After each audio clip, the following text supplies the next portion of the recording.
It's Tuesday, the 24th of October 2023. Welcome to the Fast 5 by Fear and Greed Business News, where we give you the top 5 business stories you need to know in just 5 minutes.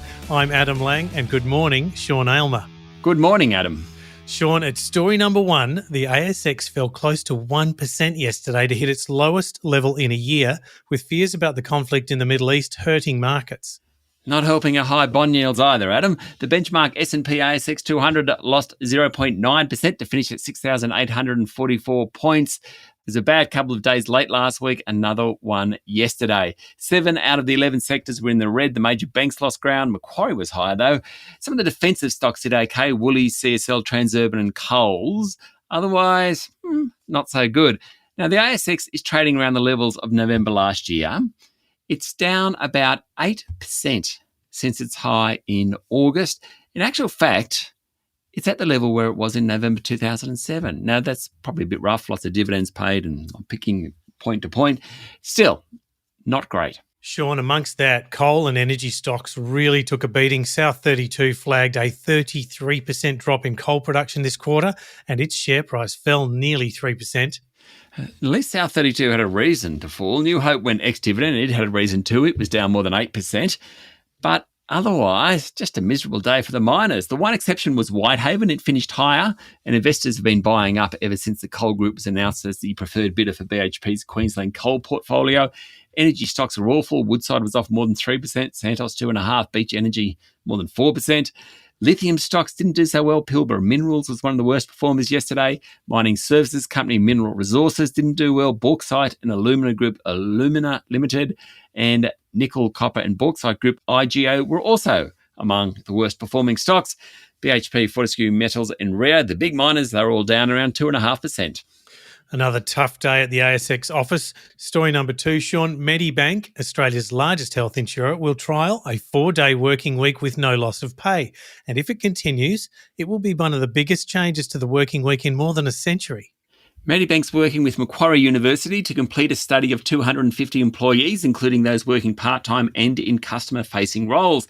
It's part of the 100-80-100 model pushed by international organisation 4-Day Week Global, whereby workers cut their hours by 20% but maintain productivity and pay levels. Other local companies thinking about it, Telstra, NIB and Grant Thornton. Broadly, the 5 days a week, 8 hours a day concept has been around since the 1860s without too many major changes. Okay, more flexible working on weekends, work from home, etc. But actual days and hours worked hasn't changed much in about 160 years. Story number 3, Sean. If money talks, no one is louder in Australia than the superannuation funds. They own about 38% of the value of the ASX. That's 874 billion worth of shares.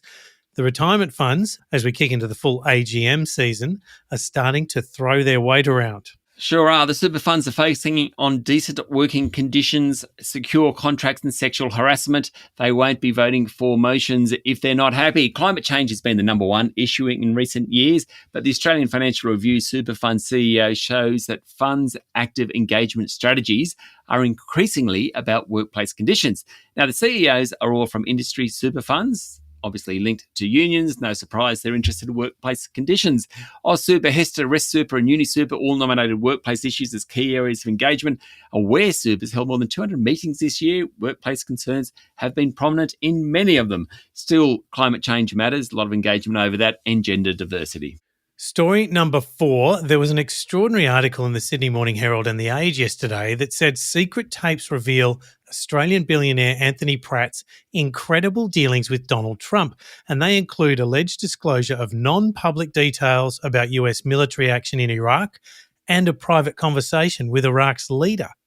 Read the story, guys. Sydney Morning Herald, The Age, it's great. Anthony Pratt owns Visit, the cardboard box company. He's Australia's third richest person.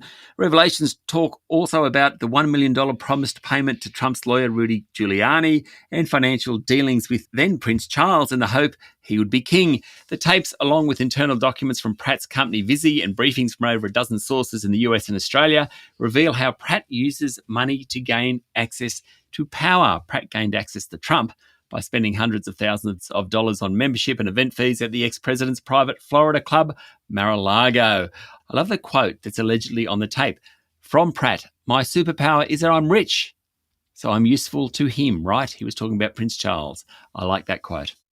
Story number 5, Sean. Women who have at least one child earn $2 million less over their lifetime than male counterparts, and that's according to a report released in Canberra yesterday.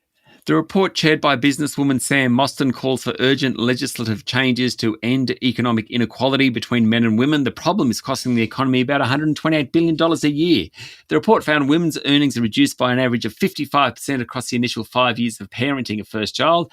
Men's remain unaffected. The Women's Economic Equality Task Force said economic losses are largely due to persistent and pervasive barriers to full and equal workforce participation for women.